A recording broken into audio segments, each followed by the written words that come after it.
Friends, welcome to KC classes. आज हम discuss करेंगे बैंकिंग के बहुत ही इम्पोर्टेंट टॉपिक को, एनबीएफसीज़ को। अब एनबीएफसीज़ इम्पोर्टेंट इसलिए हो जाते हैं क्योंकि पिछले 2-3 सालों में एनबीएफसीज़ के बारे में बहुत ही डिस्कशन होता रहा है, उसके बारे में बहुत ही ज़्यादा क्वेश्चंस पूछे जाते रहे हैं। अब एनबीएफसीज़ हैं क्या?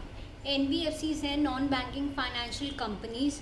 ये वो कंपनीज़ हैं जो कि कंपनीज एक्ट 1956 के अंडर रजिस्टर्ड हैं, जिनका मेन पर्पस है लोन्स को एडवांस करना, किसी भी मार्केटेबल सिक्योरिटी में डील करना, फाइनेंसिंग में, हायर परचेज में, लीजिंग में या म्यूचुअल फंड्स में, इनमें से किसी में भी डील करना। इन सब का मेन ऑक्यूपेशनल पर्पस है या प्रोफेशनल डीलिंग है। अब ये कंपनीज़ का एक्टिविटीज़ बैंकिंग एक्टिविटीज़ से इतना सिमिलर है कि एक एनबीएफसी और एक बैंक में डिफ्रेंशिएट करना बहुत मुश्किल हो जाता है। तो अब देख लेते हैं एनबीएफसी बैंक से कैसे डिफ़र करती हैं ना। एनबीएफसीज़ की खुद की मर्ज़ी है, वो अपने आप को आरबीआई के अंडर रजिस्टर कराना चाहते हैं या नहीं।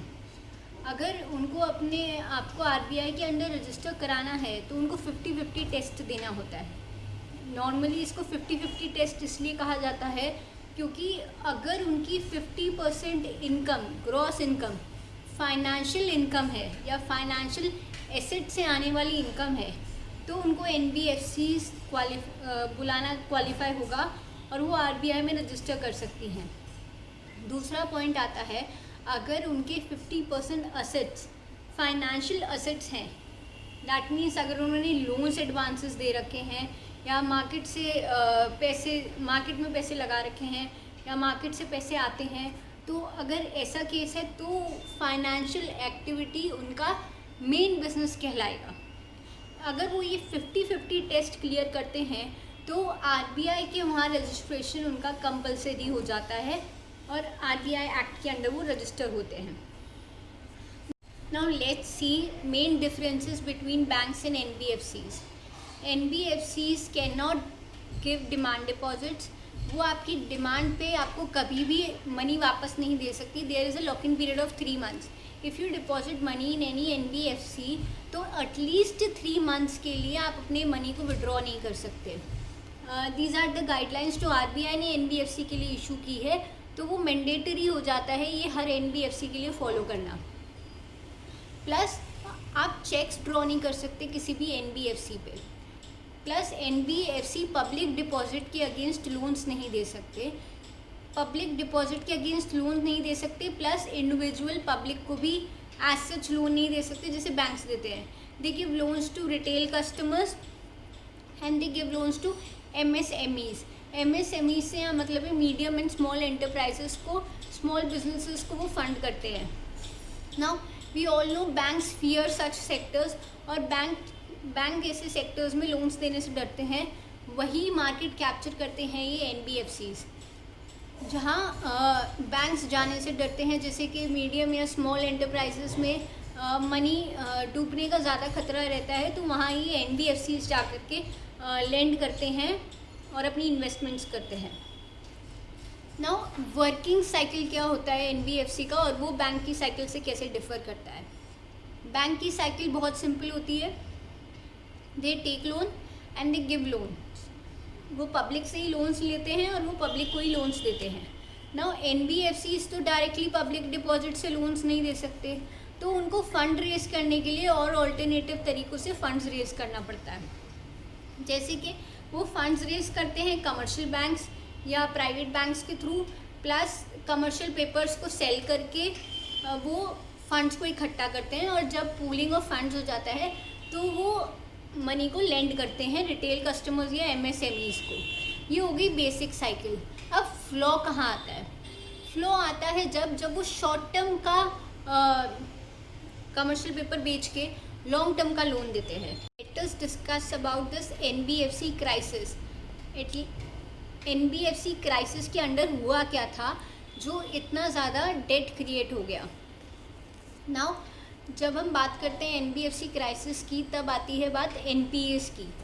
जैसे ही 2019 के रिजल्ट्स हमारी फाइनेंस मिनिस्टर ने अनाउंस किए, तब पता चला कि 6% तक NPA बढ़ चुका है NBFCs का, जो कि PSUs से फिर भी बेटर था। PSUs या पब्लिक सेक्टर बैंक्स का जो NPA था वो स्टैंड कर रहा था 12% इन 2019, वेयर एज हमारे जो NBFCs का NPA था, नॉन परफॉर्मिंग एसेट्स थे, वो स्टैंड कर रहे थे 6% पे। नाउ परेशानी की बात कहाँ आती है? 2017 में बैंक से लिया हुआ अमाउंट करा था 21%, मतलब NBFCs में बैंकिंग इन्वेस्टमेंट जो थी वो थी 21%, लेकिन यही बढ़ के 2019 में 29% तक हो चुकी थी। दैट मीन्स वो NPA जो कि असल में NBFCs का NPA था, वो आगे जाके बैंकिंग का NPA बनने वाला था। तो तब से फियर्स क्रिएट होना स्टार्ट हो गया, क्योंकि बैंक्स ने ही वहाँ पैसे इन्वेस्ट कर रखे हैं। अगर NBFCs को मनी लॉस होगा तो इनडायरेक्टली लॉस तो बैंक्स को होगा, बैंक्स का भी पैसा है वहाँ। अब NBFCs को लॉस कैसे हुआ? NBFCs की साइकिल आपको पता है, वो लॉन्ग टर्म के लिए लोन देते हैं शॉर्ट टर्म का लोन ले करके। अब जब उन्होंने लॉन्ग टर्म का लोन लिया और वो लोन्स NPAs में कन्वर्ट होने लगे, पैसा वापस आना मुश्किल होने लगा, तो जो ये इन्वेस्टर्स हैं, जो ये बैंक्स हैं, उन्होंने इन्वेस्ट करने से मना करने लगे। Now when you don't have funds to give loans, तो आपका बिजनेस नहीं चल रहा है, और जो आपके पास ऑलरेडी लॉसेज हैं आप उसे भी कवर नहीं कर पा रहे हो, तो पूरा एक मार्केट डेट ट्रैप से में आ गया। इसको रिजॉल्व करने के लिए RBI ने एक एसेट क्वालिटी मेजर करके, जो चीज़ 2015 में बैंक्स के साथ की गई थी, वही अडॉप्ट करना चालू किया कि एसेट क्वालिटी असेसमेंट किया जाएगा इन NBFCs का ही। प्रेजेंट टाइम्स में हमारे पास 10,000 से भी ज़्यादा NBFCs हैं, और जिनमें से बहुत ही कम NBFCs हैं जो कि पब्लिक से डिपॉजिट्स लेती हैं। ज़्यादातर NBFCs बैंक्स और कमर्शियल पेपर्स के थ्रू ही डील करती हैं। अब जब ऐसा होने लगा तो बैंक्स इन्वेस्ट करने से डरने लगे कि वो NBFCs में पैसा नहीं डालेंगे, क्योंकि उनको वापस आने में डर है। उससे इंटरेस्ट रेट बढ़ने लगा।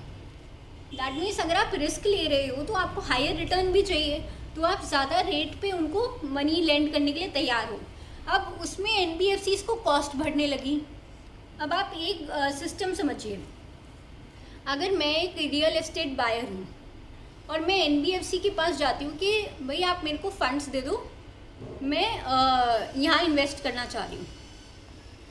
अब मैं NBFCs के पास जा रही हूँ, NBFCs के पास तो खुद फंड्स नहीं है, वो ऊपर से फंड्स ले रहे हैं, और वहाँ से फंड्स लेने के लिए उन्हें हायर इंटरेस्ट रेट लेना पड़ रहा है, तो वो मुझे भी हायर इंटरेस्ट रेट पे देंगे।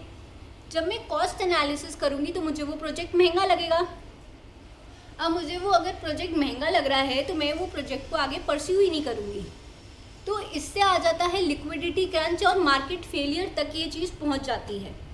ऐसा होने से बचाने के लिए RBI ने डिसाइड किया कि वो कमर्शियल बैंक से 3 लाख करोड़ तक के कमर्शियल पेपर्स खरीद लेगा। अब ये क्राइसिस को फाइट करने के लिए RBI ने 2 मेजर्स लिए। पहला मेजर तो था 3 लाख करोड़ रुपीस के सेल कर देना कमर्शियल पेपर्स कमर्शियल बैंक्स को। इससे क्या होता है, 3 लाख करोड़ का और एक्सेस अमाउंट बैंक्स के पास आ जाता है, जिससे वो एज क्रेडिट दे पाएँ। अब इससे वो क्रेडिट किसे देते हैं? NBFCs को। अब वहाँ जब वो इन्वेस्टमेंट करेंगे तो NBFCs को भी मौका मिलेगा करेक्शन का, या वापस से उसी पोजीशन पे आने का। और दूसरा मेजर क्या किया गया कि NBFCs के लिए भी एसेट क्वालिटी मेजर अडॉप्ट किया गया, जो कि 2015 में बैंक्स के लिए किया गया था। और अभी भी NBFCs करेक्शन स्टेज में ही हैं, मतलब अब भी वो ट्राई कर रहे हैं अपनी बैलेंस शीट्स को करेक्ट करने का और वापस से नॉर्मल स्टेट पे लेंडिंग और बोरोइंग में आने का। तो ये है NBFC क्राइसिस। आई होप आपको लेसन समझ आया होगा।